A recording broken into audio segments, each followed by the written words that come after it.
Allô? Merci. Vous m'entendez? Ok, parce que je m'entends pas. En fait, c'est bien, il n'y a pas d'écho. Bonjour, du coup, moi je m'appelle Freddy, je suis développeur front-end et j'ai l'honneur de représenter Paris.js pour ce talk. Donc je vais vous parler de web animation performance. Quand on parle de performance, souvent on a tendance à penser tout de suite à network, le temps de chargement d'une page, etc. Mais quand on fait des web apps, c'est hyper important après, une fois que tout est chargé, que ce soit hyper rapide, hyper fluide. Le web, surtout sur mobile actuellement, est très challengé par les applications natives. Donc on a besoin aussi de toutes les nouvelles API qu'on a présentées pour avoir accès à plus d'API natives pour faire des applications toujours plus riches. Mais aussi, vous entendez aussi beaucoup parler des progressive web apps, donc les apps qu'on installe depuis le web. Mais une fois que votre app elle est installée sur votre téléphone et que vous la lancez en full screen, vous attendez à une vraie expérience native, donc c'est-à-dire une interface qui soit fluide et vraiment agréable à utiliser. Et donc pour ça, du coup, c'est le sujet de mon talk, comment faire des interfaces fluides. Et pour commencer, il faut d'abord comprendre en fait comment marche un navigateur. Alors, navigateur, en fait, si on veut simplifier à l'extrême, vulgariser, ça va être un truc qui prend des fichiers texte en entrée et en sortie, il vous sort une image. Voilà, pour simplifier grandement le navigateur. Donc, si on regarde un petit peu comment marche ce render engine, donc il vous prend du coup les fichiers en entrée, il les parse, etc. Il vous crée les DOM et le CSS de l'autre côté. Tout ça, il vous le merge dans le render tree. Render tree, c'est une étape assez compliquée sur laquelle je n'interviendrai pas forcément là-dessus, mais je vais me concentrer après sur le talk sur après, en fait. Du coup, sur layout, paint, une troisième étape qui est dans le paint, mais qui est importante et que je vais expliquer, qui est le composite. Alors, on commence par layout. Alors oui, je vais utiliser un vocabulaire qui est assez Google Chrome. Layout, paint et composite, c'est plutôt ce qu'on va voir dans les articles Google, mais si vous voyez des articles où c'est marqué reflow, repaint, composite, c'est la même chose, c'est plutôt le vocabulaire de Firefox, mais ça marche après de la même manière. Des fois, on voit même dans les articles relayout, alors que ça n'existe pas, mais c'est pas grave, c'est vraiment la même chose. Alors, le layout.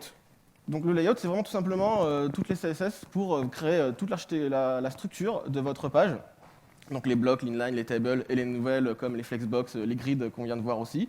Vraiment, c'est juste tout simplement tout mettre les éléments les uns par rapport aux autres. Donc vraiment, il y a des fortes contraintes. En fonction de combien vous avez d'éléments et quelles sont les règles, les éléments peuvent se pousser à agrandir le layout du parent qui contient tous les autres éléments. Alors, petite animation vite fait pour vous rendre compte à peu près comment ça marche. Donc ça, c'était un layout au ralenti. On peut voir en fond derrière le site du coup WordPress.org. Je crois qu'il n'est même plus à jour ce site. Et donc vous voyez un peu comment le navigateur il fait tous ses calculs. Donc il fait le layout, là on peut voir à peu près une petite animation pour un peu mieux comprendre. Donc c'est vraiment mettre les emplacements, les blocs, les uns par rapport aux autres. Ça peut être assez hypnotisant, vous pouvez rester des heures. Hein, vous tapez reflow, relayout sur YouTube, il y en a plein. Ensuite, l'étape du paint.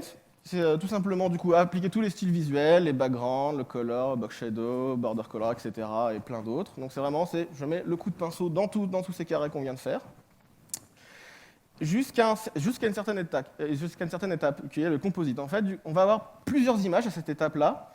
Tout ce qu'on vient de faire, du coup le layout et le paint, ont été faits dans le CPU. Donc c'est vraiment le CPU qui s'est fait toutes les étapes, etc. Mais il va s'arrêter, il va garder quelques images en stack parce qu'il y a dernières opérations où le GPU va être beaucoup plus performant pour ces opérations. C'est tout ce qui va être des opérations du coup, de transformation matricielle et alpha-blend, donc ce qu'on applique avec le transform, opacity, plus des filters et backdrop filters, ce genre de choses. Donc ça, c'est le GPU qui est très fort. Donc le CPU s'arrête avec quelques images, donc il envoie les dernières images au GPU plus des instructions, et le GPU, du coup, il applique ces instructions opacité, transform, et il aplatit vraiment le tout pour former du coup une seule image qui sort de votre ordinateur pour arriver dans votre écran. À la fin, c'est vraiment toujours qu'une image. Même si on a toujours en tête une liste d'affichage avec les éléments qui passent l'un devant, à la fin, c'est vraiment qu'une seule image qui arrive de toute façon dans votre écran. Et donc, ces images-là, ces bitmaps qui restent, on appelle ça les layers. Et du coup, certaines propriétés vont automatiquement créer un layer. Vous faites un travail transform. Du coup, il sait que c'est le GPU. Donc, il va s'arrêter pour créer votre bitmap. C'est un layer. Et il peut l'envoyer, le CPU qui s'arrête pour créer l'image pour envoyer au GPU. Alors, du coup, vous avez sûrement entendu parler d'un hack pour forcer l'accélération GPU. C'était le Translate Z0. Vu que c'est une transformation 3D, même sur le Z, même si on la met à 0, du coup, ça va créer un layer. Donc c'était un peu la propriété magique. Voilà, c'était pour les animations, tu fais quoi toi? Moi, j'ai activé l'accélération matérielle, c'est super. C'est un petit peu comme les puces secrètes des fois qu'on entend parler dans le jeu vidéo qui va activer. D'un coup, la Wii va être super bien. Et donc ça peut être bien. ça peut être bien, mais il faut vraiment pas en abuser. il faut savoir quand est-ce qu'on l'utilise. Parce que si vous en abusez, vous allez créer plein d'images, et du coup, là, vous allez pouvoir avoir du coup, des problèmes de mémoire, et puis après, du coup, le temps que toutes vos images transitent du CPU au GPU, ça peut être aussi assez coûteux. Et du coup, ça ne sert à rien si vous êtes un élément qui repaint. Par exemple, si vous faites une animation sur un transform, mais qu'en même temps, vous êtes en train d'animer le background color, bah, ça ne sert à rien, parce que de toute façon, votre CPU va devoir l'écrire et la refaire. Et de toute façon, en fait, le vrai problème de TranslateZ, c'est que c'est un hack. Et un hack, c'est quelque chose qu'on détourne, en fait. Du coup, TranslateZ n'est pas fait pour créer un layer. On le sait parce que derrière, c'est un peu l'implémentation qu'il y a dans certains navigateurs, même pas tous. Ce qu'on veut, c'est simplement lui déclarer l'intention. Et du coup, il y a une nouvelle propriété CSS qui arrive, c'est willChange. On va lui donner une propriété CSS qui va changer. Et je reviendrai après là-dessus. Mais du coup, on va simplement déclarer l'intention. Et c'est le browser qui va dire, OK, je sais que tu vas pouvoir changer ça, et je vais m'occuper de faire mes transformations sans qu'on sache vraiment ce qui se passe derrière. Et du coup, vraiment, TranslateZ a abandonné au profil de willChange. Alors, si on reprend un petit exemple, donc voici une interface qu'on veut faire. Donc, ce serait le truc à la fin. Donc, au début, il n'y a rien, on parse tous les fichiers, etc. Il y a le render layer, etc., le render tree. Puis, du coup, on passe au layout. Donc là, il met tous les blocs, etc. On va prendre une autre perspective pour un peu mieux comprendre ce qui se passe. Donc, les layouts sont complètement éclatés dans des éléments différents.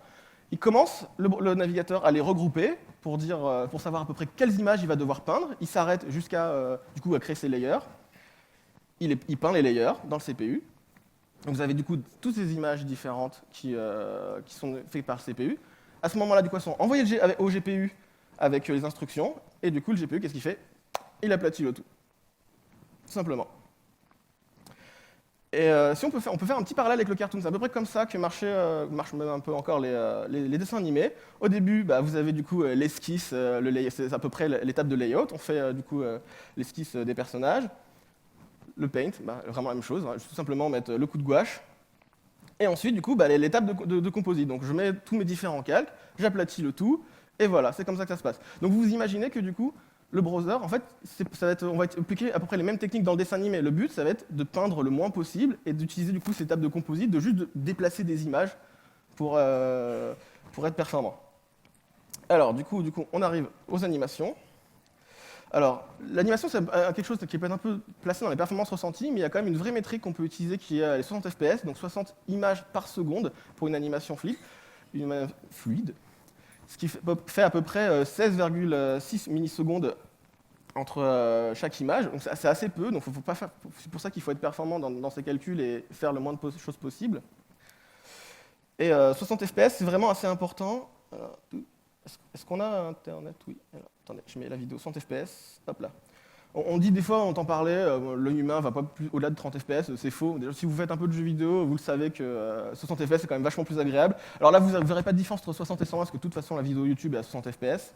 Mais même dans la réalité virtuelle qu'on vient de voir aussi tout à l'heure, il faut viser les 120 fps, sinon vous avez le motion sickness, c'est-à-dire le mal des transports. Ou au pire, il faut aller à 90 fps. Mais du coup, c'est vraiment important et c'est une notion qu'on va pouvoir du coup utiliser et pouvoir étudier dans des outils pour voir la fluidité de notre animation et pas juste le faire à l'œil, etc., à regarder. Alors, voici donc un tout petit bloc, pas trop, il y a une espèce de fond gris autour. Et c'est simplement, du coup, là, c'est juste un bloc, on fait une transition sur la marge, et on va rajouter marge top et left. Donc ça, c'est une animation qui provoque du layout. Donc là, on a déplacé le cube, enfin le carré, et ça a aussi déplacé, on voit que ça a changé, c'est une modification sur le carré gris qui est autour. Donc, vu qu'on a fait du layout, on a dû recalculer tous les autres éléments, et du coup ça a de l'incidence. Parce que dès que vous faites un changement, ça peut potentiellement rebouger, pousser un autre élément, changer la hauteur, etc. Donc il est obligé, quand on fait un layout sur un élément, on est obligé de calculer en fait, le layout de toute la page. C'est pour ça en fait, que ça peut être assez coûteux. Alors si on regarde du coup dans les Chrome DevTools ce qui se passe, alors là c'est sur un desktop, sur un Mac, bon ça se passe bien. Alors vite fait pour présenter, du coup là on a les FPS, donc plus c'est haut, mieux c'est, donc là c'est à peu près 60 FPS. Ici on peut voir plusieurs frames. Donc frame, 16,6 millisecondes, on voit que c'était à peu près la moyenne, donc c'est à peu près ça qui se passe dans une frame. Et du coup si on clique sur, là on a le détail d'une frame, on est à presque 60 FPS, le CPU time 3,23 secondes, duration, tout est bon. Sur un desktop, tout est bon, il n'y a vraiment pas de souci. Et quand on arrive sur un mobile, c'est plus compliqué. Donc là c'était un test sur un mobile, pas forcément le plus pourri d'ailleurs, mais avec un Chrome à jour. Et donc, c'était pas une question de tester l'implémentation browser, là, c'est vraiment de tester votre CPU. Et on voit que là, il y a des sacrées chutes de framerate.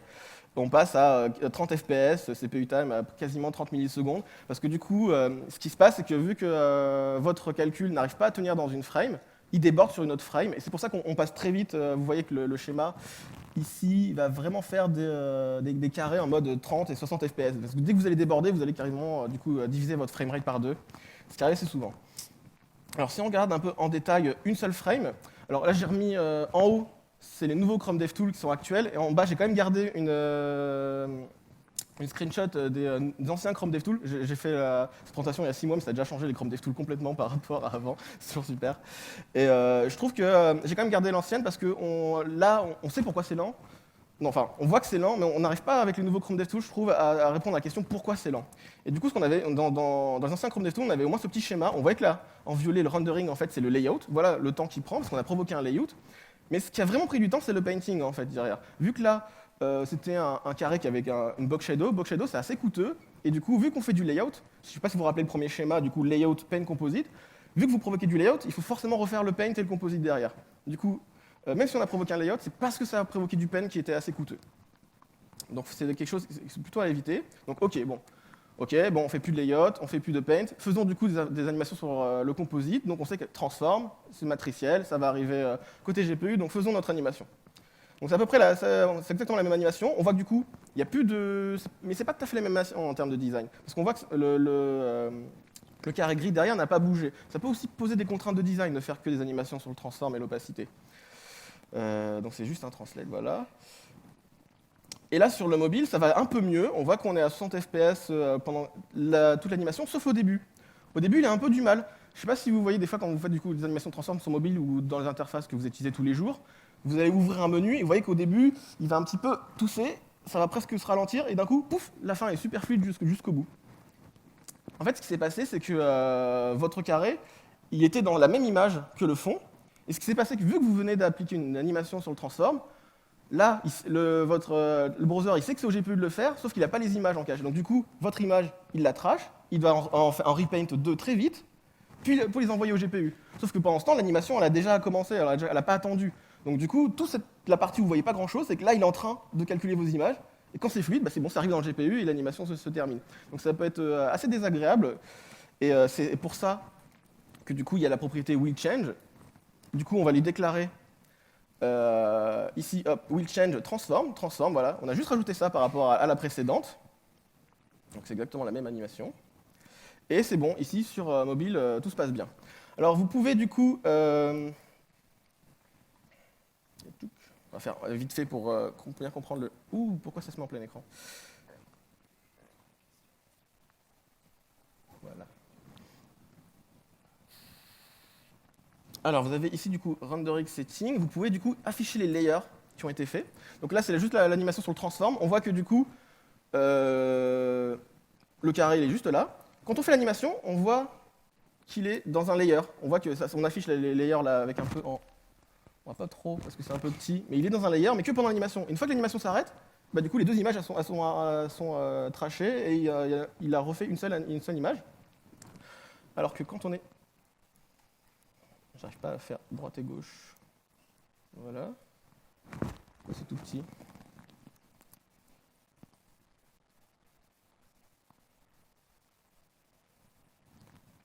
Tchac, tchac, tchac. Alors que ici, du coup, si on affiche le layer, on voit qu'il est déjà là. Donc l'image a déjà été créée dans un layer séparé, donc c'est pour ça qu'elle est très optimisée pour faire les animations. Oui, bon, après, les Chrome DevTools, il y a des jolis effets Windows 95. Mais bon, on n'est pas dépaysé, du coup. Alors si je close, ok, c'est bon.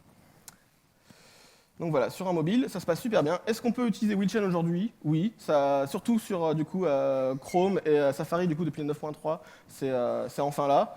On n'a plus obligé d'utiliser le hack du Translate Z. En fait, le willChange du coup, sur Transform, ça va faire exactement la même chose que Translate Z, avec 0. Sauf que là, du coup, on a moins de risques de faire des bêtises, quoi. Si vous voulez changer, vous faites un willChange sur background, du coup, vous n'allez pas créer forcément de layer, moins de possibilités de faire des bêtises, vous allez juste déclarer l'intention. Et au pire, si le navigateur ne supporte pas willChange, c'est pas grave, il n'y a pas forcément avoir toutes les optimisations, mais il n'y a pas besoin, je pense, de polyfill pour cette propriété. Donc voilà, on sait en CSS quelle propriété animer pour être fluide. Donc avec ça, du coup, bon, c'est bon, on peut faire des CSS animations, des CSS transitions. Sauf qu'il y a parfois des animations dans le browser qu'on veut faire avec l'interaction utilisateur. Et pour ça, du coup, c'est des animations qu'on va calculer en JavaScript et qu'on va faire en JavaScript. Et pour être calé avec le render engine de votre navigateur, il faut utiliser la fonction requestAnimationFrame. Donc requestAnimationFrame, c'est une fonction qui est appelée avant le rendu de chaque frame. Et elle est vraiment du coup calée sur votre render engine. Et vous pouvez l'appeler à des endroits différents de votre page. C'est pas grave, du coup vous pouvez avoir des animations complètement indépendantes. Il va regrouper toutes ces transformations pour les faire dans la même frame. Et assez intéressant sur mobile, c'est que quand l'onglet n'est plus affiché, il n'appelle plus cette fonction, donc vous n'avez pas des animations qui se tournent en boucle alors que l'utilisateur ne les voit pas et qui va du coup bouffer de la batterie. Donc simplement, une requestAnimationFrame, elle est attachée au window, elle est en global, et vous appliquez une fonction, du coup vous donnez une fonction en callback qui va être appelée, et du coup ça va être une seule frame. Une seule frame. Donc il y en a 60 par seconde. Donc en fait, du coup, c'est pour ça qu'on la rappelle. Vous voyez souvent des exemples qui vont rappeler du coup la requestAnimationFrame. Et du coup, c'est simplement en arrêtant de la rappeler que vous allez arrêter votre animation. Toutes les librairies qui existent à peu près actuellement en JavaScript, que ce soit GreenSock, React Motion, ce genre de choses, qui utilisent même d'autres notions que des courbes de Bézier, des springs et des twins. De toute façon, derrière, elles utilisent requestAnimationFrame. De toute façon, c'est comme ça qu'elles fonctionnent. Est-ce qu'on peut utiliser? Oui, c'est quand même vachement bien implémenté. Donc allons-y, utilisons-la.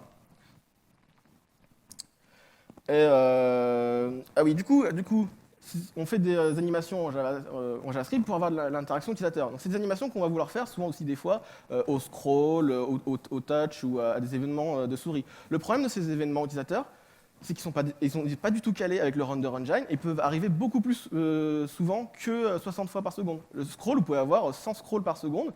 Et du coup, votre animation va être lente parce que vous avez fait trop d'éléments. Vous avez voulu changer trop de fois l'élément, voire 2 fois dans la même frame, et vous allez du coup pouvoir provoquer des junks, donc c'est-à-dire des junks, donc exploser votre frame et créer du coup des chutes de framerate. Donc pour éviter ça, ce qu'on a des techniques de debouncing et throttling. Il y a ces deux termes, ils ont un petit sens un peu différent, mais je préfère mettre les deux pour faire après si vous voulez faire vos recherches pour vous renseigner. Donc le but c'est d'étrangler vos éléments utilisateurs et du coup d'être synchronisé avec votre render engine, donc l'animation, donc ce petit moteur qui peint en permanence et qui tourne. Donc là par exemple c'est vraiment un exemple vraiment tout bête. Donc on écoute le scroll à un endroit et on va du coup simplement stocker le scroll dans une autre variable. Et que du coup, le scroll en lui-même ne provoque pas l'update. Du coup, c'est parce que l'update, c'est un autre requestAnimationFrame qui va tourner de son côté et qui va récupérer du coup cette valeur-là. Et du coup, rien qu'en faisant ça, en découplant complètement vos événements user de l'animation, vous allez pouvoir faire des animations beaucoup plus fluides. Est-ce que là... Ah ouais, je pense qu'il me semblait. Allez. Alors, un autre souci de requestAnimationFrame, ça va le faire. Un autre souci de requestAnimationFrame, c'est que c'est du JavaScript. Donc il est dans le main threadé, il est soumis à l'event loop comme n'importe quel code JavaScript. Donc là où on a un truc qui tourne avec CSS animation et l'autre avec requestAnimationFrame. Donc là, si je simule un gros traitement en JavaScript, là il fait des boucles de bâtard derrière. Et on voit que du coup, on a complètement bloqué cette animation, tandis que celle qui est faite en CSS, elle continue de se lancer. C'est tout simplement parce que du coup, tous les CSS animations et transitions sont dans un thread séparé. Quand on fait des implications, on aime bien du coup souvent avoir l'UI dans un thread séparé. Et ça, c'est quelque chose d'intéressant. Et il y a une nouvelle API qui arrive pour faire ça, c'est la Web Animation API. Donc la Web Animation API, c'est pouvoir déclarer, ça va unifier vraiment toutes les animations déclaratives et impératives. Souvent, on se dit, est-ce que l'utilisateur peut interagir avec l'animation ou est-ce que je peux la programmer, cette animation? Oui, dans ce cas, je fais requestAnimationFrame en JavaScript. Sinon, si elle est prédictive de bout en bout, c'est déclaratif, donc je la fais en CSS. Actuellement, c'est comme ça qu'on raisonne. Sauf que là, on va du coup un peu casser cette frontière. On va pouvoir créer des animations JavaScript qui fonctionnent avec la même efficacité que l'animation CSS. Donc on voit ici l'API, donc ça ressemble assez proche à ce qu'est l'animation CSS. On met des clés comme les CSS animations et d'autres propriétés à peu près donc comme les animations. Et donc ça, vous allez la déclarer depuis JavaScript et ça va se lancer dans le même thread que votre CSS animation, sauf qu'en plus, vous allez pouvoir la contrôler. Donc du coup, vous pouvez faire play, vous pouvez faire pause, vous pouvez faire la jouer en 2 fois plus rapide, 2 fois plus lent, la jouer à l'envers, etc. Et quelque chose que j'aime bien jouer avec, moi, c'est current time. Du coup, là, vu que c'est 500 millisecondes et que l'animation fait 100 000 millisecondes, une seconde, C'est comme si vous pouvez dire va à tant de pourcentage de ton animation, là va à 50% de ton animation. Et moi, c'est quelque chose que j'aime bien parce que des fois, quand vous voulez avec le slider faire animer vos menus, votre animation elle est déjà faite. Ça vous fait, ça peut être un peu embêtant de refaire tous les calculs. Vous voulez juste aller va à tant de pourcents de l'animation. Moi, c'est quelque chose en fait, que j'avais déjà rêvé avant et quand j'ai découvert que c'était possible, je me suis dit c'est trop bien. Et voilà par exemple une petite animation du coup qui utilise, là c'est dans Chrome Master et ça fonctionne. Et je vais utiliser le slider pour la contrôler. Donc quand j'ai un événement où je commence avec le slide, je la mets en pause, et du coup après quand je la change, je lui change le current time par rapport au pourcentage du slider. Donc je peux simplement du coup contrôler une animation qui va du coup là actuellement, du coup c'est qu'on pourrait du coup après imaginer, il faudrait qu'on throttle, donc on étrangle avec request animation frame parce que là pour l'instant c'est fait en direct.